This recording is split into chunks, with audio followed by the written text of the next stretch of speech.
परिवार और सर्दी का मौसम। जूनागढ़ नाम का एक गांव था। वो बर्फीले पहाड़ों के बीच में था। वहाँ ठंड बहुत लगने के कारण उस गांव में सबको सर्दी बुखार होते रहती थी।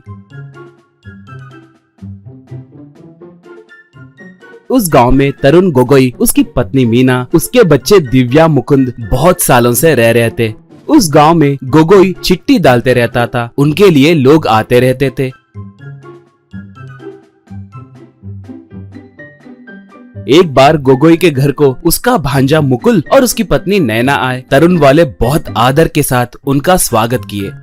उसके बाद तरुण अपने पत्नी को बगल में ले जाकर, देखो ये बहुत बड़ा सरफिरा आदमी है, इसे स्वच्छता का पागलपन है और उसकी अभी नई नई शादी हुई ना, इसे हर चीज साफ सुथरा रखना पसंद है। अगर घर जरा सा भी साफ नहीं हो तो चुप नहीं रहेगा, बहुत बड़ा झगड़ा करेगा, इससे संभल के रहना, कहा मीना। तब इतने दिन मैंने गौर नहीं किया, इसे ही पागलपंती कहते हैं क्या? बोली तरुण। नहीं, देखो ये हॉस्टल में बड़ा हुआ इसलिए ऐसा है, वैसे भी हमें जब भी जरूरत पड़े तब मेरी दीदी पैसे देती रहती है ना, इसलिए 2 दिन ये कुछ भी गलत बात कहे तो भी बर्दाश्त करो, गलत मत मानना, कहा। तो मीना ठीक है कहकर चली गई और वो जाकर सारे सामान बहुत साफ रखने लगी।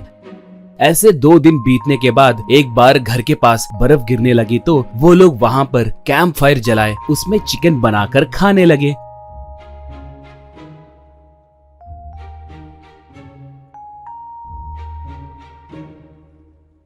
तरुण वाले मुकुंद को बहुत बुलाए तो भी वो नहीं आया और उसके पत्नी को भी बाहर आने नहीं दिया। अगले दिन घर में सबको सर्दी हुई। बस इससे मुकुल एकदम से डर गया और वो अपने कमरे से बाहर नहीं आया। वो तरुण वालों को गाली देने लगा।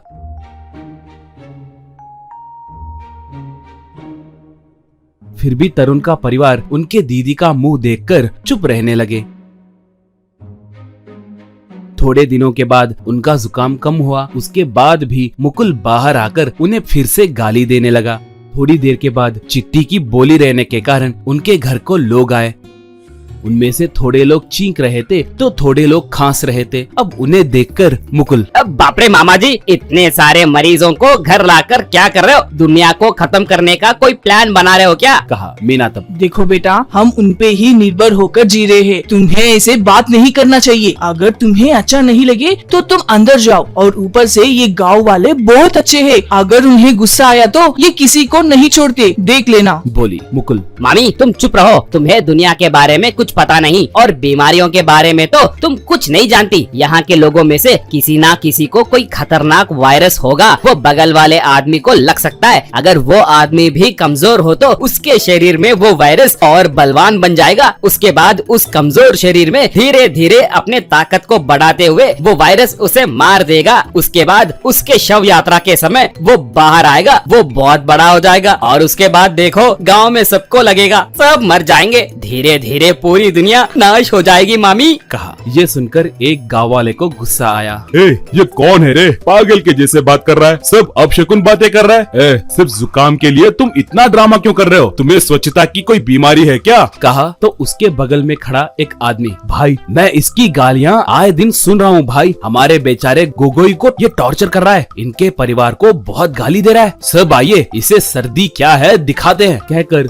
सब मिलकर मुकुल को पकड़कर उसे एक पानी की टंकी में डुबो कर उठाए।